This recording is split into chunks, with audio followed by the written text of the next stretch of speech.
Story of attitude. एक संत मंदिर के पास सोया हुआ था।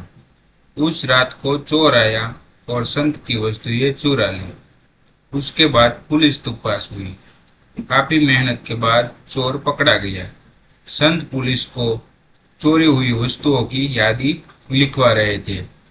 बेड, तकिया, कपड़ा, छतरी, चादर, रुमाल वगैरह। चोर बोला, ये संत झूठ बोल रहा है, मैंने तो उसका एक कंबल ही चुराया है।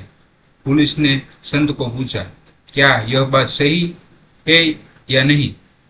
तो संत ने बहुत ही सुंदर उत्तर दिया, चोर की बात तो सही है, मगर वो एकमात्र कंबल मेरे लिए बेड, तकिया, पथारी सब कुछ था, क्योंकि उस एकमात्र कंबल के सिवा मेरे पास कुछ भी नहीं है।